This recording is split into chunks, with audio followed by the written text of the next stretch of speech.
E aí pessoal, meu nome é Vinícius Dias, sejam bem-vindos ao canal Dias de Dev e hoje eu vou falar de uma das maiores novidades do PHP 8, o famoso JIT, Just in Time, ou no bom e velho português, bem na horinha. Eu tenho trazido algumas novidades do PHP 8 nesse canal, inclusive a gente já tem até uma playlist que eu vou deixar aqui para você dar uma olhada, e nessa playlist eu tenho colocado algumas das novidades que eu mais tenho achado interessantes do PHP 8, inclusive as novidades que eu tenho trazido até agora foram menores. Até no último vídeo foi uma das menores novidades do PHP 8, que são novas funções bem simples, mas essa que eu vou trazer hoje é uma novidade bem grande. Então antes de começar, se você está gostando de ver as novidades do PHP 8, já deixa aqui o seu gostei para eu saber que você está curtindo também esses vídeos e comenta pedindo alguma outra novidade para eu trazer vídeo aqui no canal. Não esquece também de se inscrever no canal, ativar o sininho, compartilhar esse vídeo com alguém que você acha que possa se interessar e fazer tudo mais que o youtuber costuma pedir, beleza? Então agora finalmente vindo para o vídeo, para a novidade de hoje, vamos falar sobre o JIT, ou Just in Time. Então vem aqui comigo na minha tela para você dar uma olhada do que eu estou falando. Para começar, Just in Time, ou na hora, no momento, bem na horinha, mas na hora o quê? Esse Just in Time vem de um termo Just in Time Compilation, ou compilação na hora de executar, mais ou menos, certo? Essa novidade é uma novidade mais por baixo dos panos, é uma novidade relacionada à performance, e a gente não vai ver novas funções, nova sintaxe, nada disso, por causa dessa novidade. Então essa funcionalidade traz performance para aplicações PHP. Só que se a gente der uma olhada aqui na motivação e na história dessa RFC, é uma introduçãozinha bem rápida que explica como que o PHP foi evoluindo em questões de performance. E não é segredo, não é novidade para ninguém que o PHP na versão 7 trouxe muitas melhorias de performance. E elas foram feitas inicialmente tentando implementar esse tal de JIT, mas ele foi deixado de lado e tal. E o que acontece? Nas versões até agora do PHP, inclusive a versão 7 até a 7.4, existia muita otimização de memória, otimização dos recursos em si que eram utilizados pelo PHP, só que essas possibilidades já estão se exaurindo. O PHP está se tornando uma linguagem muito rápida e muito otimizada. Então, surgiu o caso, como eles mesmos dizem aqui, para implementar o JIT today, hoje. Embolei inglês e português.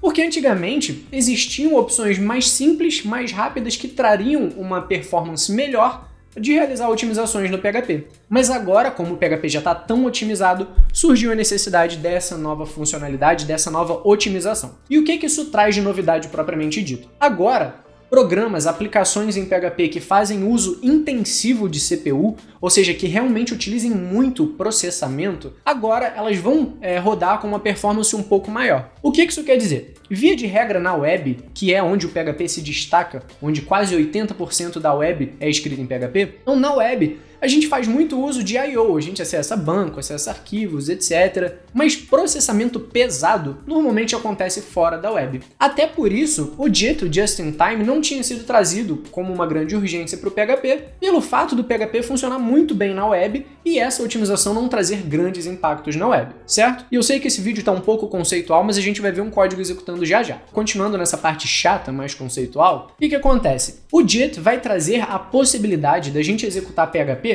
que hoje já existe a possibilidade, mas vai tornar essa possibilidade um pouco mais factível, mais real, mais provável, de usar o PHP fora da web em contextos de IoT, ou Internet das Coisas, de Machine Learning, ou seja, esses locais fora da web, onde a gente precisa processar muitas informações e não só acessar dados na web. Então, com essa novidade, a gente tem um mundo se abrindo para o PHP, de novas funcionalidades, de novas aplicações, e a gente sabe-se lá o que pode vir depois disso. Isso pode ser só o começo de uma revolução no mundo do PHP para a gente começar a ver o PHP dominando, assim como ele domina a web, fora da web. Então isso é uma das possibilidades que o JIT traz para a gente. Então vamos ver na prática o que esse JIT pode fazer por nós. Então, dando uma olhada aqui na documentação, a gente entende que é uma coisa bem por baixo dos panos, bem baixo nível, sobre a otimização de como o código é executado. Mas basicamente, o que acontece? O JIT vai ser implementado no PHP como se fosse uma parte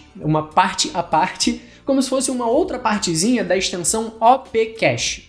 Se você não sabe o que é OP-Cache e quer um vídeo sobre isso, já deixa aqui nos comentários para eu saber, Mas só para dar uma introduçãozinha, OP-Cache é uma forma que o PHP utiliza de já armazenar os bytecodes, ou seja, o código pré-compilado do PHP, para ser executado, isso já fica em memória lá. É como se fosse uma extensão dessa extensão OP-Cache, que vai vir no JIT, que agora os códigos realmente compilados, códigos de máquina prontos para serem lidos pelo processador, vão ficar armazenados também, prontos para serem executados depois de compilados. Ou seja, a gente está pulando uma etapa bem custosa de processamento na execução de um programa em PHP.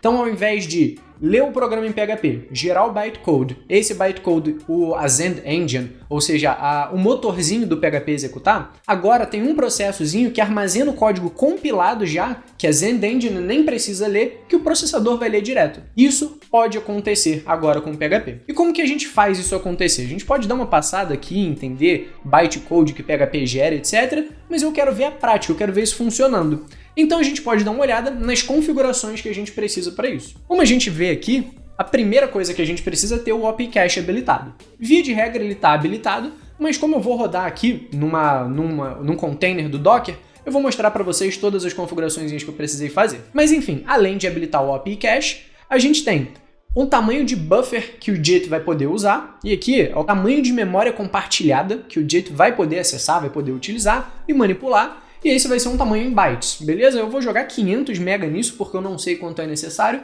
então eu vou jogar para cima, e isso com o tempo a gente vai aprendendo a configurar. Tem uma configuração que é um controle, o controle das opções do JIT mesmo, que são 4 dígitos.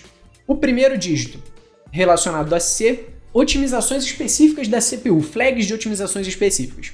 A segunda é a alocação de registro, a terceira é quando o JIT vai ser ativado, e a quarta é o nível de otimização.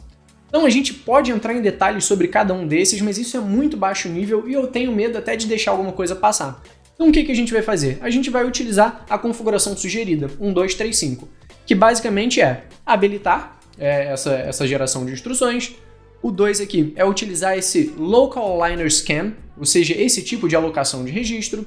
O 3 é fazer o Profile on the fly, ou seja, na hora você já analisa o que pode ser otimizado e otimiza ali as funções mais executadas. E o nível de otimização é baseado nesse termo difícil, em inferência de tipo estático e análise interna de procedimentos. Então, como eu falei isso, cada um desses níveis aqui daria um curso inteiro, então não vou passar por isso, eu simplesmente vou utilizar essa configuração sugerida para habilitar o JIT. Então a gente vai definir um tamanho de buffer, vai definir as configurações do JIT em si, e com isso, teoricamente, a gente tem o JIT pronto para ser executado. Lembrando que, deixa eu abrir aqui o meu PHP Storm, eu tenho uma imagem do Docker configurada, já com o PHP 8, e nela que eu vou habilitar todas essas opções, beleza? E eu tenho aqui nas configurações do PHP Storm, para eu mostrar a vocês, um PHP 8 sem JIT, ou seja, com nada disso habilitado, e um PHP 8 com JIT. Então vamos dar uma olhada nas configurações aqui. Exatamente aquilo que eu comentei de eu habilitei o OP-Cache aqui no primeiro, fiz o OP-Cache funcionar na CLI, na linha de comando, defini aquelas configurações padrão do JIT e deixei 500 MB lá para o buffer dele, beleza?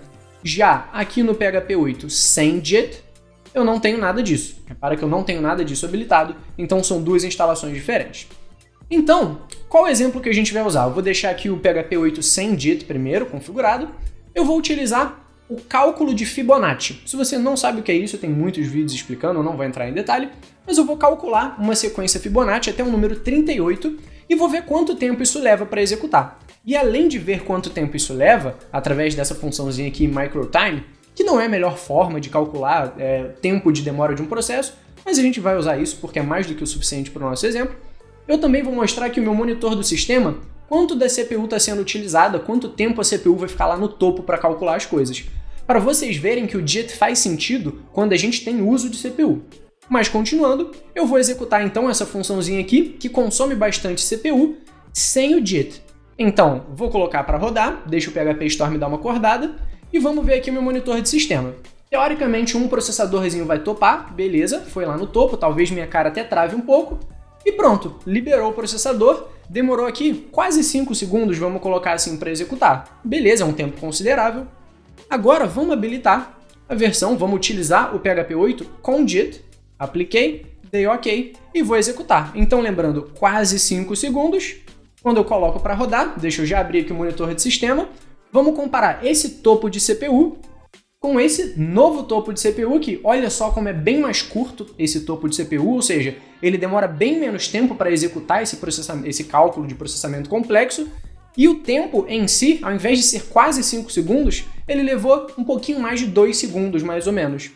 Ou seja, em um cenário de cálculo de processamento pesado, o JIT vai fazer uma boa diferença. Só que se você pegar a sua aplicação web, e eu vou enfatizar bastante isso, se você abrir a sua aplicação web, por mais complexa que ela seja, e simplesmente habilitar o JIT, muito provavelmente o impacto em performance vai ser mínimo. Talvez exista, muito provavelmente vai existir uma melhoria na performance, mas bem pequeno. Porque na web a gente não tende a ter muito processamento pesado. Esse tipo de coisa a gente deixa para tarefas assíncronas fora da web, em cron jobs, em filas de mensageria, etc. Mas então isso mostra que o PHP está pronto, está evoluindo para atingir um novo patamar, para sair da web e dominar outros mares. Então me conta se você gostou dessa novidade do PHP, se eu consegui deixar pelo menos um pouquinho mais claro esse mistério que é o JIT, e comenta aqui novas funcionalidades que você quer que eu traga.